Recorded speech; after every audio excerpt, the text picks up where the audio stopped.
आगे प्रसंग आता है काली दह पर श्री कृष्ण द्वारा काली दमन।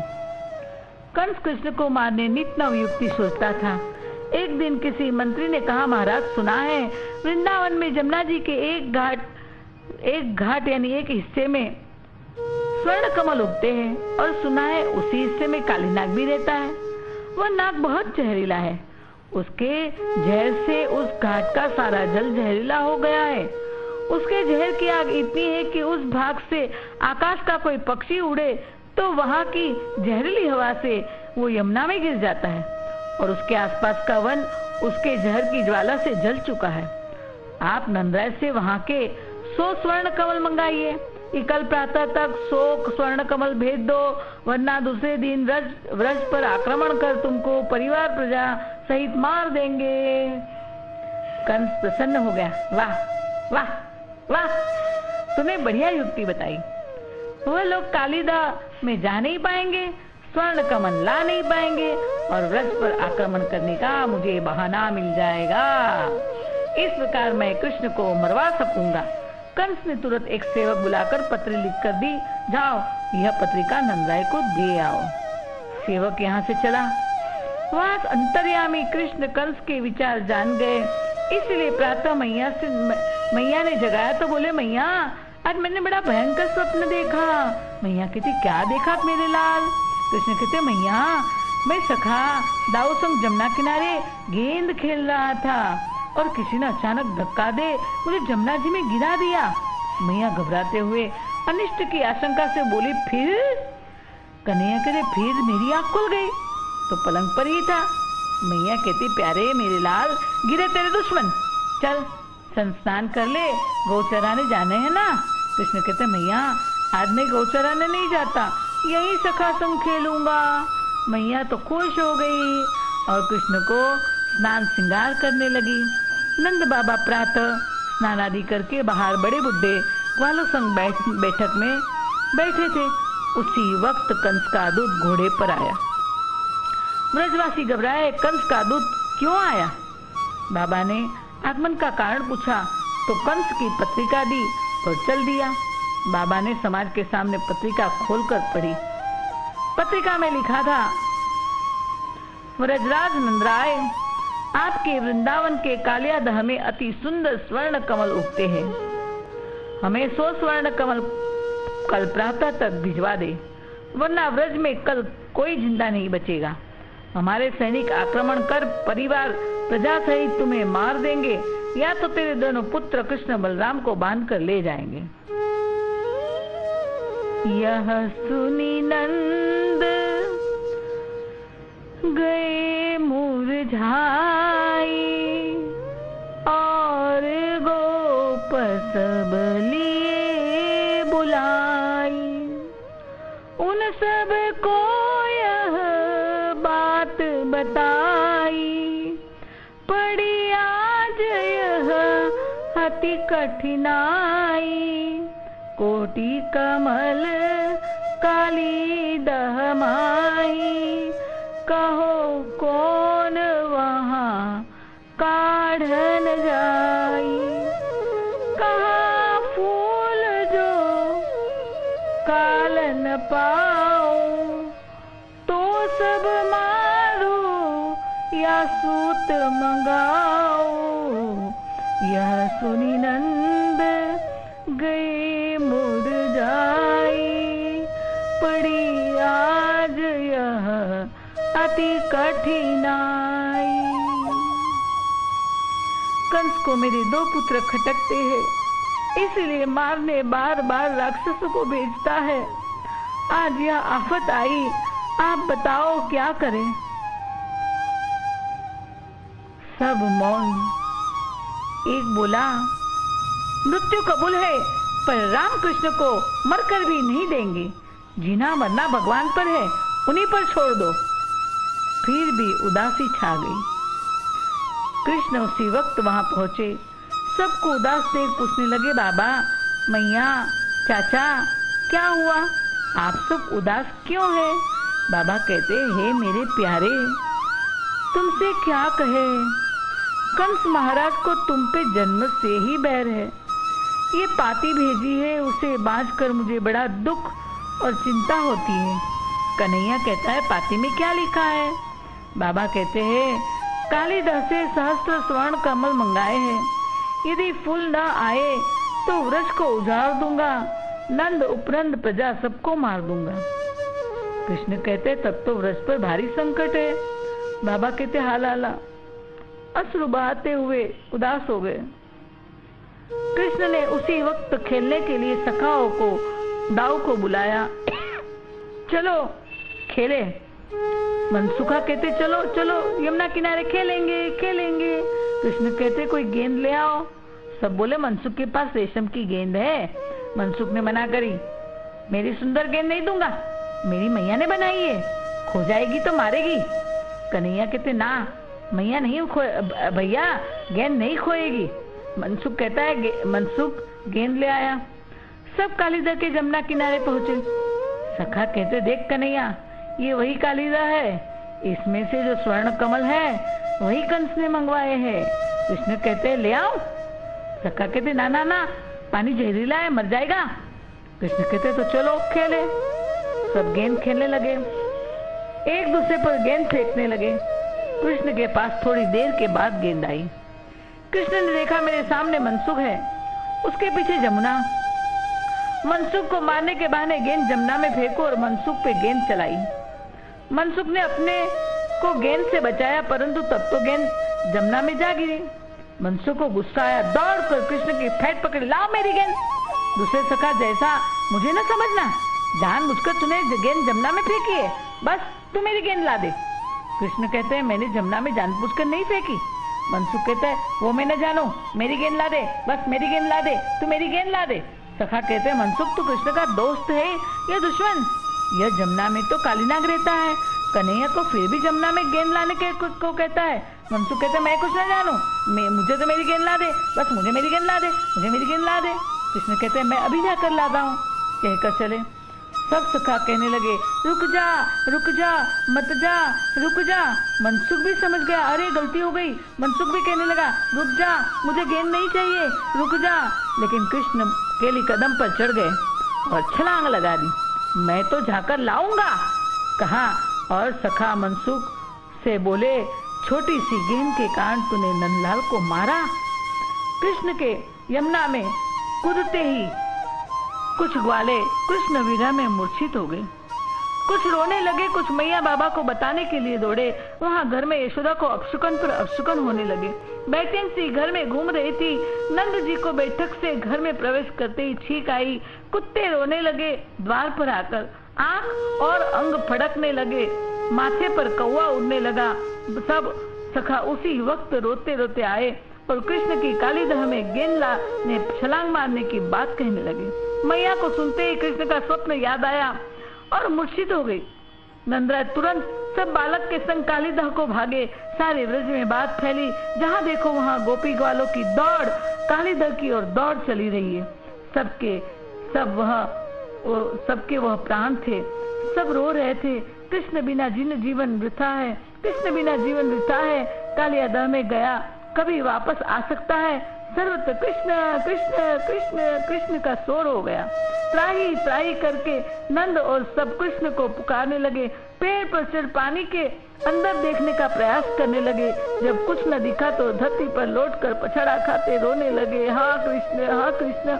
ए कृष्ण, तूने गोकुल को सुना कर दिया, कृष्ण बिन ब्रज में क्या रखा है, तीनों भुवन बसना बेकार है। वहाँ मैया घर में मूर्छा उतरी, होश नहीं है, प्रलाप कर रही है, लाला मैंने तेरे लिए माखन निकाला है, आज क्यों घर आने में देरी की है।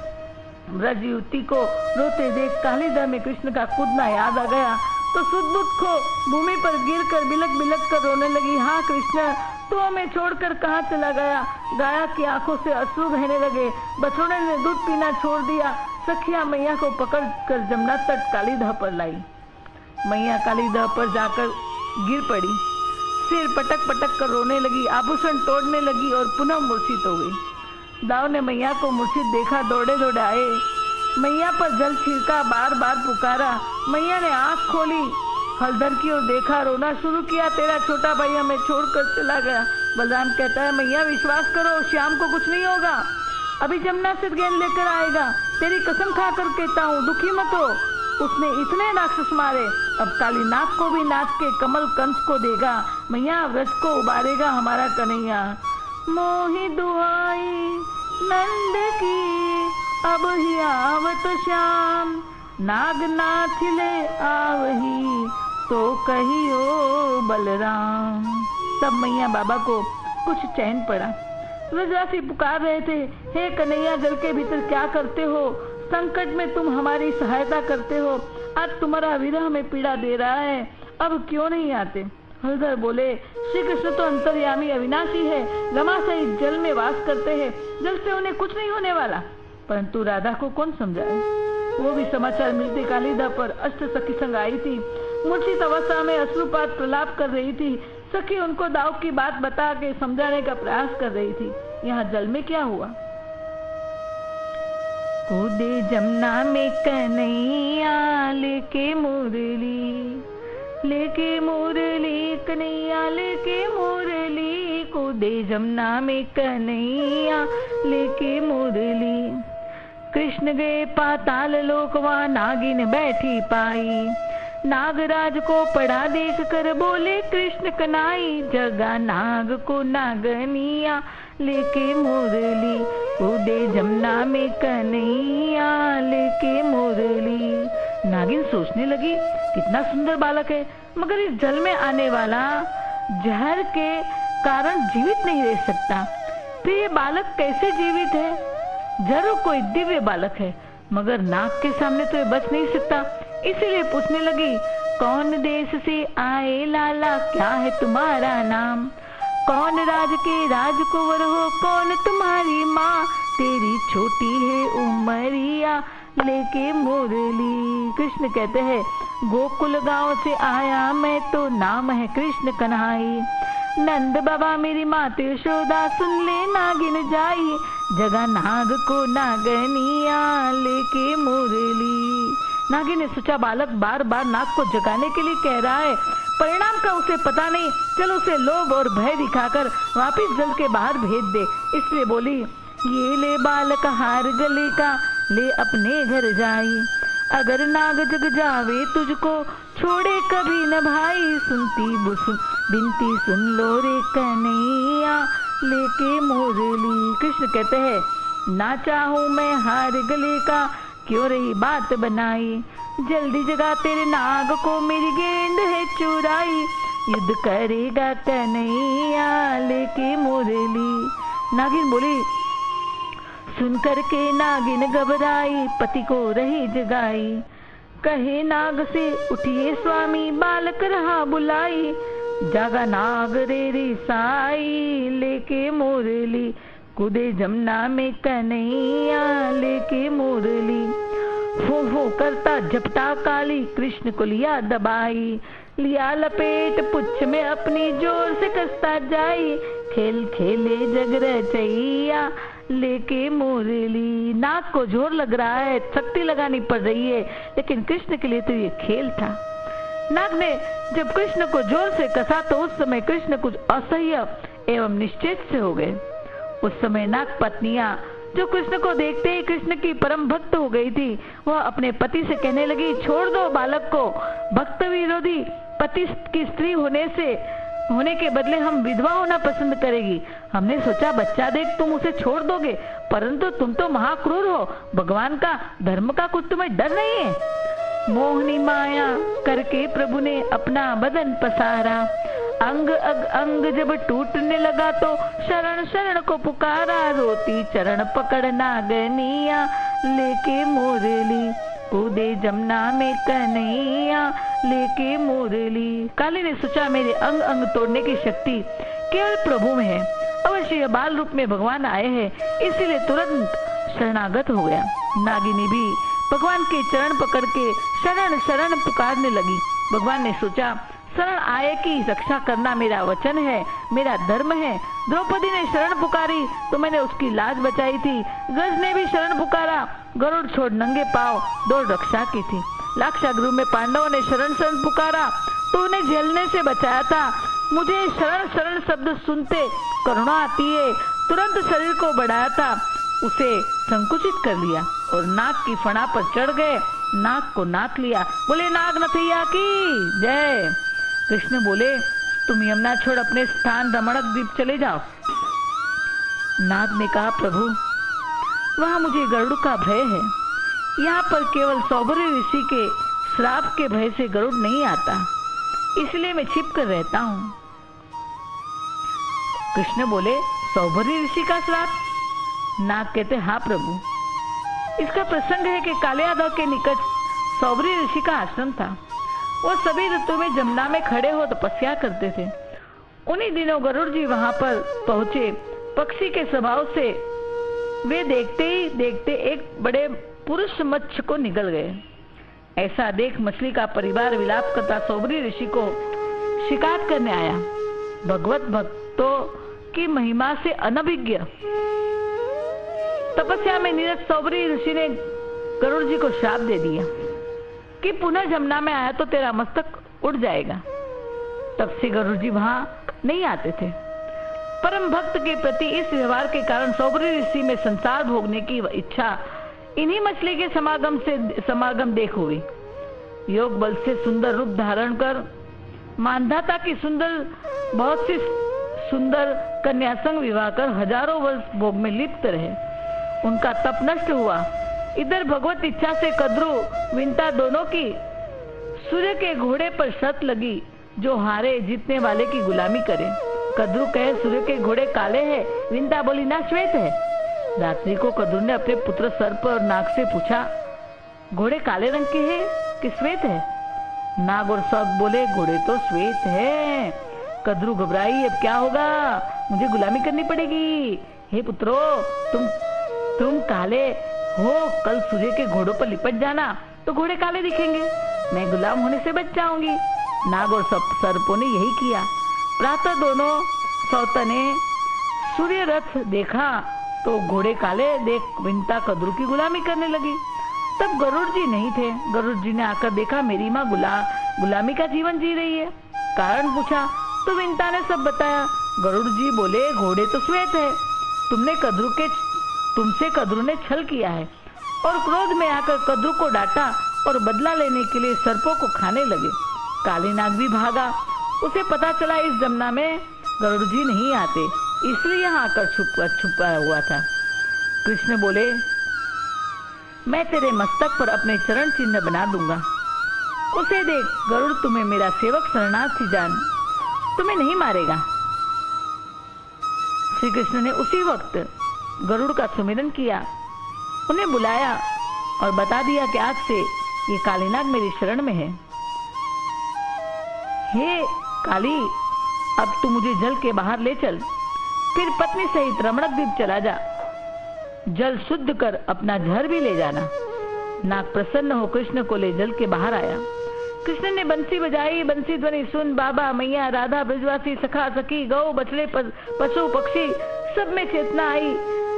हर्ष की लहर उठी और सबके मध्य सहस्त्र फणा वाले काली नाग के सिर पर बंसी बजाते श्री कृष्ण बाहर आए। बोली नाग नथैया की जय, नाग नथैया की जय। नागिन भी संग में थी। आकाश में से देवता यह दृश्य देख रहे थे। वे पुष्प बरसाने लगे। सारे ब्रजवासी नाच उठे और सबके मुख पर जय कन्हैया, जय कन्हैया, जय कन्हैया, जय कन्हैया था। और कृष्ण नाग की फणा पर नृत्य आरंभ किया। तांडव गति मुंडन पर नाचत बनवारी, पम पम पम पक पटकत फम फम फम पणिन ऊपर बिम बिम बिम बिनती करत नागदी दो तारी। सम सम सम सनकादिक नन्नन नन्नारदादि गंग गंग गंग गुणी गंधर्व नाचत दे तारी। सूरदास प्रभु की बानी किंग किंग किंग किन्हु न जानी। चम चम चम चरण धरत अभय भयो काली, चम चम चम चरण धरत अभय भयो काली, चम चम चम चरण धरत अभय भयो काली। तांडव गति मुंडन पर नाचत बनवारी, तांडव गति मुंडन पर नाचत बनवारी। बोले नाग नथैया की जय। कृष्ण फण से कूदे बाबा मैया की गोद में आए। काली नाग पत्नी बच्चों से जहर ले रमणक द्वीप चला गया। कृष्ण दर्शन से सबके दुख दूर हुए। गले लगाया सबने, कन्हैया को चुम्बन से नहला दिया। मैया कहने लगी मैं तुझे पहले से रोकती थी लाला, जमुना में मत जाना। कन्हैया ने कहा, मैं कालीदा में नहीं गया, मैं तो यहाँ खेलने आया था। कंस ने बाबा से कमल मांगे थे, बाबा और तू डर गई थी, सब उदास थे। मैंने तुझे प्रातःकाल रात्रि का स्वप्न भी सुनाया था। देख, मैं ये वही हुआ। मैं तो खेल रहा था, पता नहीं किसी ने उठाकर कालियादा में डाल दिया। काली ने मुझे पूछा, तुझे मेरे पास किसने भेजा? मैंने हिम्मत से कहा, कंस ने 100 स्वर्ण कमल मांगे हैं, वह लेने आया हूँ। तूने जमुना को जहरीला बना दिया है। कमल दे, मेरी गेंद दे और तू भाग जा तो बचेगा, वरना तेरा सिर काट दूंगा अभी। मैया बाबा बोले, फिर क्या हुआ? कृष्ण कहने लगा, वो घबरा गया, झट से गेंद और कमल दे दिए और अपनी पीठ पर उठाकर बाहर लाया। ये तो तुमने अपनी आंखों से देखा। ऐसी बात बताकर बाबा मैया को कान्हा ने समझा दिया। बाबा मैया कहने लगे, वाह मेरे बहादुर कन्हैया, स्वप्न सत्य हो गया। नारायण भगवान जल में रहते हैं ना, उन्होंने तेरी रक्षा की, उन्होंने मेरे लाल की रक्षा की। बाबा कहते हैं, अब जल्दी से कुछ ग्वाले जाकर कंस को यह 100 स्वर्ण कमल पहुंचा दो, जिससे वह इस पर चढ़ाई न करे। बाबा ने पत्र लिखा, महाराज आपने 100 स्वर्ण कमल मंगाए थे, वो भेज रहा हूँ, पुष्प गिन कर लीजिए और कोई आज्ञा हो तो जरूर कहिएगा। काली नाग पर भगवान की अहेतु की कृपा का कारण और कुछ नहीं, बल्कि नाग की पत्नियों की श्री कृष्ण के प्रति अहेतु की भक्ति ही है। क्योंकि भगवत कृपा भक्त कृपा की अनुगामिनी होती है। इसलिए भगवान के भक्तों की सेवा करो, उन्हें प्रसन्न करो, उनकी चरण धूलि को सिर पे चढ़ाओ, उनका संग करो, उनकी बताई राह पर चलो। उनकी कृपा उतरी तो भगवत कृपा पीछे पीछे उतर आएगी। शीतकालीन का समय था। कालियादा से कृष्ण बाहर आए तो नर लीला के कारण उन्हें बड़ी ठंड प्रतीत हुई। वे पास के ही टीले पर चढ़कर सूर्य के प्रचंड ताप में खड़े हो गए। भक्त सूर्यदेव ने कृष्ण की सेवा के लिए 12 कलाओं के संपूर्ण ताप से कृष्ण की कपकपी दूर की, इसीलिए इस स्थान को 12 आदित्य टीला कहते हैं। सूर्य ताप से कृष्ण की कपकपी तो दूर हुई, किंतु अधिक ताप के कारण उनके अंगों में पसीना निकल आया और प्रस्कंद का अर्थ पसीने से है, इसलिए इस स्थान का नाम प्रस्कंद तीर्थ प्रसिद्ध हुआ। रात्रि हो गई थी, वहां से अपने अपने स्थान पर पहुंचना कठिन था, इसलिए सबने वन में वहीं पे विश्राम किया। बोले नागनाथैया भगवान की जय।